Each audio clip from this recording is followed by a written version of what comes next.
parlamentares e ao senhor ministro.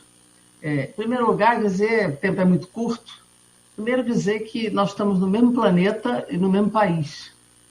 E diante da gravidade da pandemia no Brasil, como já disseram, é o segundo em número de casos no mundo e o quarto em letalidade, em mortalidade, sinceramente, ministro, eu esperava que o senhor, ao chegar aí, talvez o senhor não tenha culpa, porque o comando foi interrompido por 2 vezes, sou o terceiro ministro, não é da área.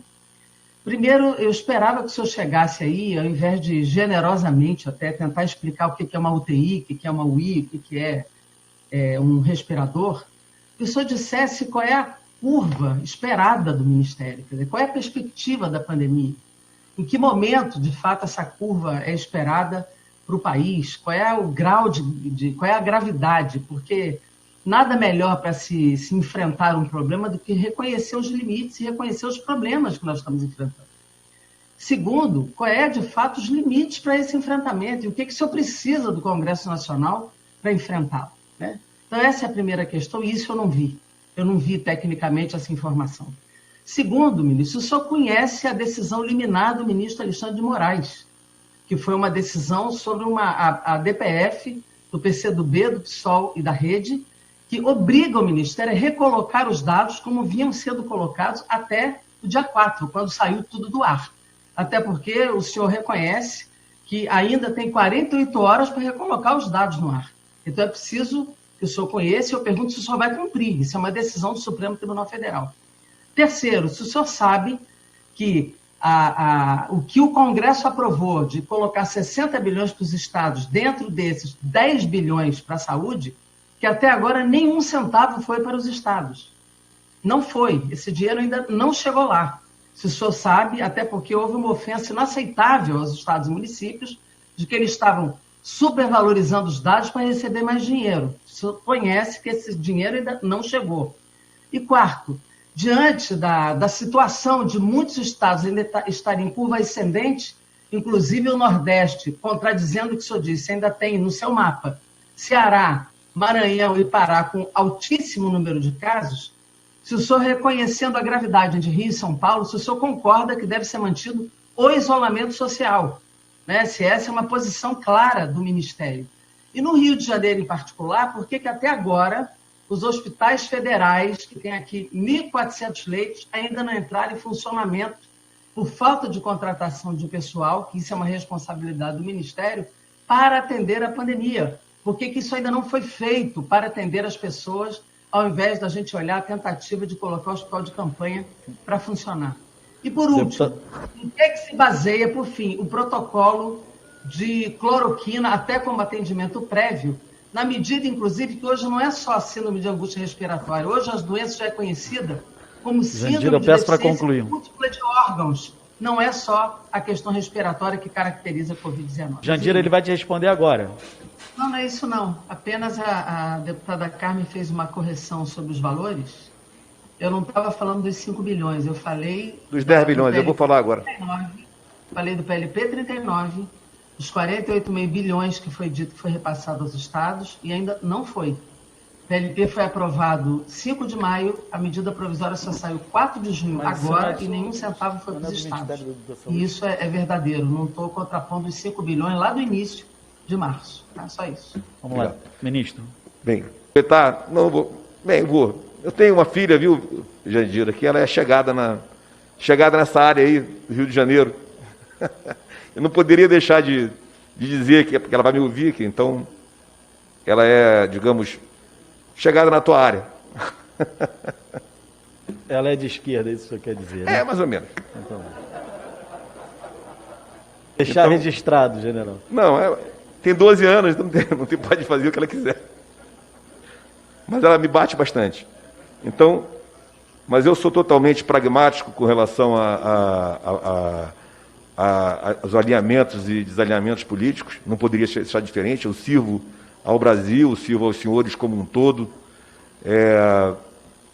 E é isso aí. Eu tenho que estar pronto para o cumprimento da missão e os senhores têm que olhar para mim como o cara que vai atender a todos, 100%. Pode bater, pode pedir, pode elogiar, eu vou atender igual. Então, jamais vamos deixar de mandar recursos ou equipamentos ou materiais para nenhum tipo de... Nunca, jamais. Nós vamos atender todo mundo, da mesma forma, em cima das necessidades, mas nós vamos atender todo mundo, 100%. A gente observa que já existem capitais, principalmente no Norte e Nordeste, onde a curva subiu e desceu. Você pode projetar que ela não vai subir mais? Você pode projetar que acabou ali? Então, importante compreender a curva e acompanhar diariamente, para ver qual foi a ação que aquele gestor fez e que consequência ele deu naquela curva. É muito específica naquele local. Quando você joga isso para a região norte, ou joga isso para o Brasil, eu queria dizer que é quase impossível você fazer uma projeção somando todos esses dados tão diversos. Então, eu concito a todos a observar, que deve ser feito regionalmente, e está aí a decisão do Supremo Tribunal Federal sobre quem decide o que deve ser feito, como é que é a gestão disso, que está clara que tem que ser no Estado e no município, porque não pode ser de uma decisão única, de uma canetada numa região ou numa grande parte do país ou no país como um todo. Isso, cada caso é um caso e precisa ser avaliado dessa forma. Bem, eu acredito que a colocação dos dados como eles estavam, já está colocado no nosso BI ali também uma página onde aparecem os dados exatamente como estavam antes. Então, não vai precisar nem me obrigar a cumprir, já vai ser cumprido imediatamente. É uma outra resposta que você me perguntou. Quanto aos 10 bi, está caindo isso aqui. Quanto aos 10 bi, nós estamos discutindo com a Casa Civil, com a Segov, os critérios que foram mandados para nós. Então, alguns critérios não estavam com o fechamento, por exemplo, da memória de cálculo do que vai ser gasto daquilo. Então, nós tivemos que rever todos eles, recolocar dentro de uma nova metodologia para que haja efetividade na distribuição. Você entende? Então, não é só um número para aquele lugar, aquele número cabe naquele lugar, aquele número é compatível com as ações e os critérios que foram colocados. Isso é um trabalho de mais um dia, no máximo 48 horas, vamos começar a disponibilizar os 10 bilhões. Já está nesse nível de discussão. Trabalhou-se no final de semana, acredito que hoje já tenha sido fechado. Foi em cima de transparência e garantir que o critério estava correto, não apenas o critério político, mas também o critério técnico da distribuição. Isolamento social, você perguntou, não tem nenhum problema de responder isso. Isso é uma ferramenta, é uma possibilidade, e isso está a cargo também pela posição do STF, dos gestores individuais, prefeitos e estados, que estão sendo usados, e o que cabe a nós é colocar a ferramenta de análise para ver quanto o resultado está dando ou quanto não. A análise é feita pelo próprio gestor. Se ele estiver tendo um resultado bom com aquela ação, ele pode seguir nela. Se ele estiver executando e não está dando resultado em nada, não adianta fazer aquilo. Então, é uma ferramenta. Hospitais Federais do Rio, eu vou te passar eu vou pedir o teu WhatsApp depois, ou o teu oficial, digamos assim, para te passar exatamente o que eu tenho recebido dos hospitais do Rio. Foi tem sido uma preocupação nossa direto com relação a botar para funcionar.